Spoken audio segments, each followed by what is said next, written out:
morning in Missouri. It is Tuesday, May 1st, 2018. May Day. May Day. Leave some flowers. I know. This is my favorite story of Vance. When she was little, she would take little flowers around her neighbors. And by flowers, I was really well, so they were dandelions. They were weeds. I delivered weeds to front porches. I think it's sweet. The sweet person you are. Oh, yeah. We're definitely seeing a lot of those finally popping up. Now the temperatures are finally warm enough. It's going to be another really warm and windy one today. We are starting off pretty similar to yesterday, waking up to some clear skies. Now this time, compared to yesterday, though, all of that cloud cover, some of those light showers that you're seeing popping off to our west near the Kansas City area, those are actually going to start to filter into our skies later on this afternoon. Now, we might pick up a spot shower with that system. I still think most of mid-Missouri is going to be dry throughout much of the day today. Here's a look at where we're starting at. A good 10, 15 degrees in some spots, warmer than 24 hours ago. We're at 62 right now in Columbia, 65 up in Macon, and at our coolest, Jefferson City, you guys have cooled to about 60 degrees. But overall, a really, really comfortable start. Now, it's going to be another windy one today.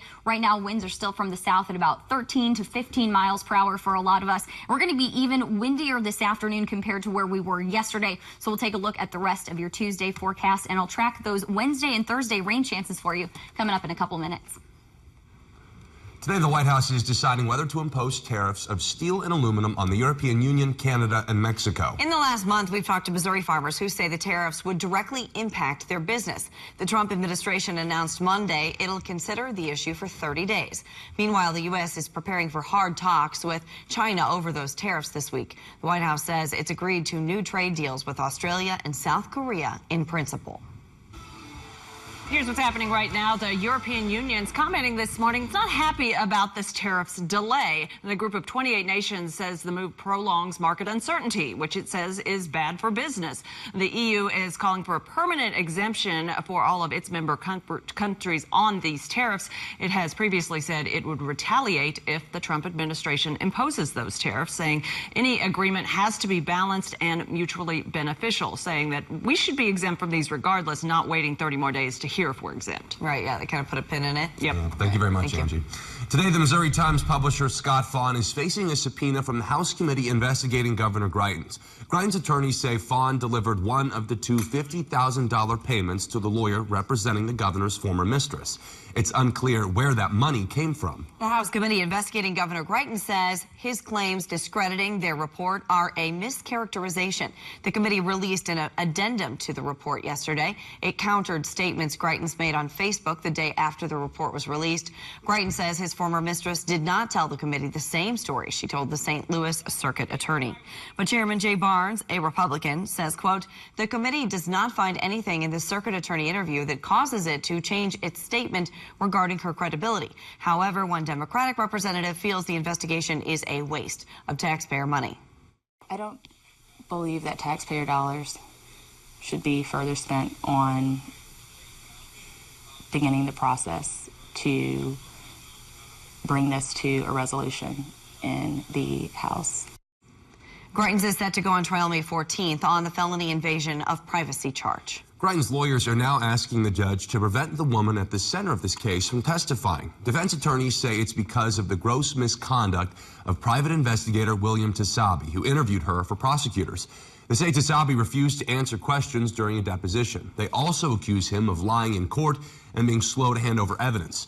The St. Louis Circuit Attorney's Office says his actions haven't hurt the case. The judge has not decided whether to allow her testimony. A hearing is set for next week. The Missouri House has passed a bill banning the state from working with companies boycotting Israel. The bill will keep government entities from hiring businesses that refuse to do business with Israel. Some companies have been boycotting Israel to protest the country's policies toward Palestinians. The measure would not affect contracts worth less than $10,000. Proponents of this bill say it shows strong support for Israel as an ally and a trade partner. Opponents say the bill is unconstitutional. It would keep people from participating in nonviolent protest. More than 20 other states have adopted this policy. A similar law in Kansas was blocked by a federal judge this year pending a court challenge. The bill in Missouri now heads to the Senate. Sex trafficking has become a large enough problem in Missouri. The state is training high school teachers how to spot warning signs. Congresswoman Vicky Hartzler hosted a human trafficking discussion last night at Battle High School to help bring more attention to this issue. Well, our main goal is to let people know about how this is happening everywhere, even here in our local community, and to raise awareness of what we can do to be involved with this solution to stop this scourge from our society. Hartzler says she hopes by teaching Missourians to spot the signs of human trafficking, fewer people will become victims. She says a bill she co-sponsored that recently passed helps the federal government seize websites that promote sexual acts for money, which can often lead to human trafficking. University of Missouri leaders are trying to figure out how to best stop faculty from leaving. UM System President Moon Choi says chancellors at all 4 campuses were asked to create a 2% pool of money to give to faculty based on performance. Choi says a lack of raises the past 3 to 4 years makes the university less competitive. One MU professor agrees. We can't do our mission very well at all if we don't have stellar faculty, the research, teaching, or service. And so it's very important that we look at creative models to retain superstar faculty. Johnson says a potential new program would be an in-house sabbatical. The Osage Beach community is remembering 4 brothers, all between the ages of 4 and 14, who died in a fire 2 weeks ago. Last night, there was a community candlelight vigil. The entire community came together in their honor as a celebration of life. KMU8 News spoke to Christina Brazil, the mother of the children, after the service. She said the location of the event meant a lot to her. I loved seeing everyone here and being at these soccer fields, and I'm going to miss being here all the time. We were here all the time. And that's part of the biggest part of my life. I was here 4 or 5 days a week. Brazil says she's spoken with someone at the fire department. She says she's working on starting a foundation to teach families how to run fire drills in their homes. MU researchers have developed a new way to help fight Alzheimer's using rats. KMU8's Wesley Wiglarek is live in Columbia with how the research can help patients. MU researchers have found out a way to insert 2 human genes linked to Alzheimer's into rat embryos. Those 2 genes multiply into each cell and mimic the human gene. Researchers say rats are the largest rodent models, so they can get better imaging and more defined characteristics of the brain. So these rats can be used in many different Alzheimer's studies. They could be used as to see what prevents Alzheimer's disease.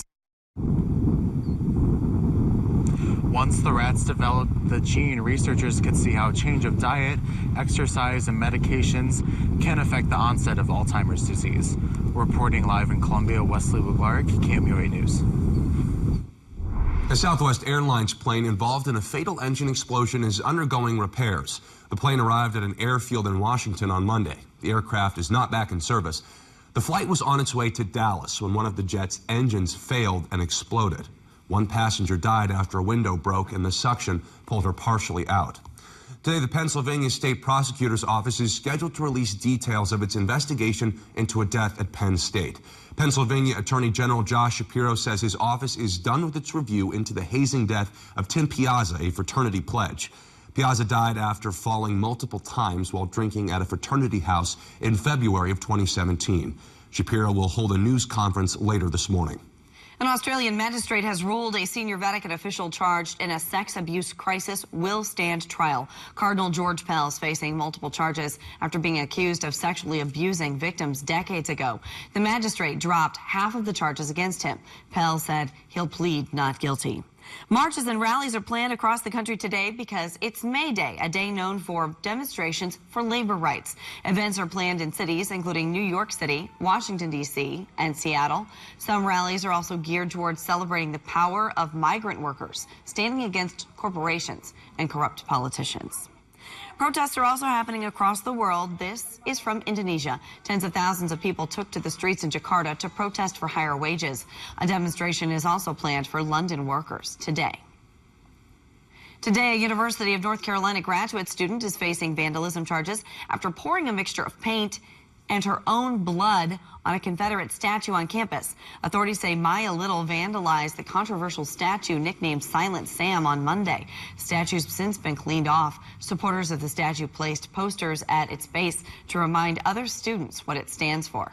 Today, at least 3 people are hurt after a fiery crash near Los Angeles. Here's video of bystanders rushing to help after a big rig slammed into a car on the freeway. 2 of the injured people were listed in critical condition at the hospital. The other person was listed in fair condition. Houston police are investigating a man who left a baby at a fire station last night. He most likely brought the 9-month-old boy there because Texas has a safe haven law that allows parents to leave babies at hospitals or fire stations without being charged. But the rule only applies to children 2 months or younger. Police turned the baby over to his grandmother when she came to pick him up. A 7-Eleven in California is blasting classical music to keep people from panhandling and loitering. The store's owner said his customers told him they feel safer since he started playing symphonies and occasionally operas using outdoor speakers. He said the loud music makes it hard to stay near the store. These efforts are part of a 7-Eleven program encouraging non-confrontational methods to handle such issues. If you're heading to a national park this summer, you're going to want to stick around. We break down what parks will be getting more expensive.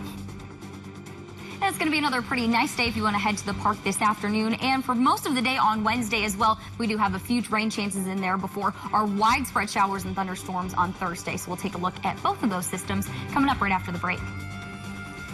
Live look at the Columbia Regional Airport. 5:11 is your time.